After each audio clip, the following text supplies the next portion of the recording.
Last fall, my life changed completely. After 8 years with Emily, I made an unforgivable mistake. I cheated on her with a coworker, Sarah. Now, just 3 weeks ago, Sarah gave birth to our son, and my world feels like it's been turned upside down. I fully understand the consequences of my actions. I lost my job, friends, and the trust of a wonderful woman. But what I didn't realize at the time was how deeply this decision would ripple through every aspect of my life. The beginning. A love story. Emily and I met in college, during the second semester of our freshman year. It was one of those serendipitous moments you read about in books. I was sitting alone at a small coffee shop near campus, nursing a cup of black coffee and trying to finish an essay that was due the next morning. She walked in wearing a cream-colored sweater and holding a book, something by Virginia Woolf, I think. Her hair caught the sunlight streaming through the window, and for a moment she looked almost ethereal. I mustered up the courage to ask if she wanted to join me, and we ended up talking for hours. We discovered we had so much in common, from our love of indie films to our shared disdain for the cafeteria food on campus. That night, as we walked back to our dorms under a canopy of stars, I remember thinking, this is it. This is the person I want to spend my life with. And for 8 years, I genuinely believed that. Our relationship wasn't perfect. No relationship ever is. There were arguments over silly things like who forgot to pay the electricity bill or why I always left my socks on the floor. But there were also moments of pure magic, like the time we took a road trip to the coast and got caught in a sudden downpour. Instead of running for cover, we danced in the rain, laughing until our sides hurt. Or the way she used to make me breakfast in bed on Sundays, even though she hated waking up early. Those little things added up to something bigger, a foundation of love and trust that I thought was unshakable. But then, last spring, everything changed. Sarah joined our team at work, and from the moment I met her, I felt drawn to her. She was smart, ambitious, and had this infectious energy that made everyone around her feel alive. At first, it was harmless flirtation, playful banter during meetings, lingering eye contact in the break room. But as the weeks went on, the line between professional and personal began to blur. It started with late nights at the office. We were working on a big project with tight deadlines, and spending so much time together inevitably led to conversations that went beyond work. She told me about her struggles with self-doubt, her dreams of starting her own business someday. I found myself opening up to her in ways I hadn't with anyone else in years. It felt good to be heard, to feel understood again. One night, after a particularly grueling day, we decided to grab dinner together. What was supposed to be a quick bite turned into hours of conversation.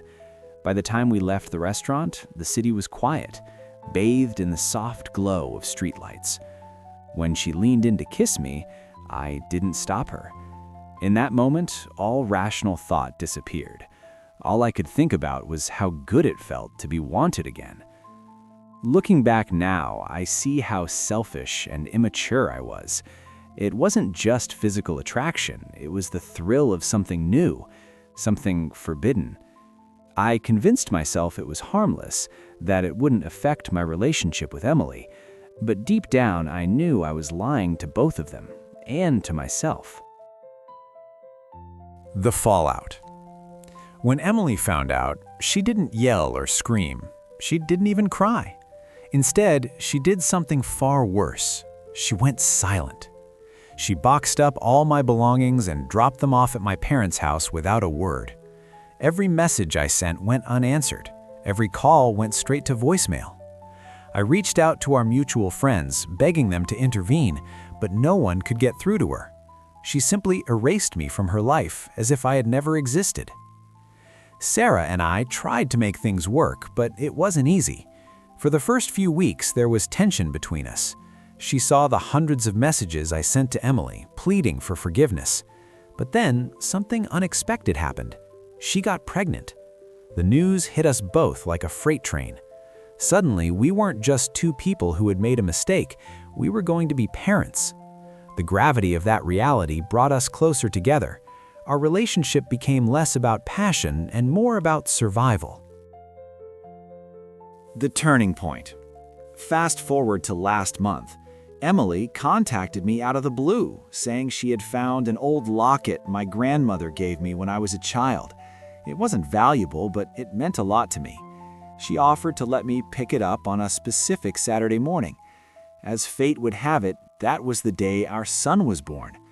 I planned to stop by her place quickly on my way to the hospital, but when I arrived, she invited me inside. Her apartment smelled the same. Lavender candles and freshly brewed coffee. We sat on the couch, and for the first time in months, we actually talked. She listened as I apologized, not just for the affair, but for all the pain I had caused her.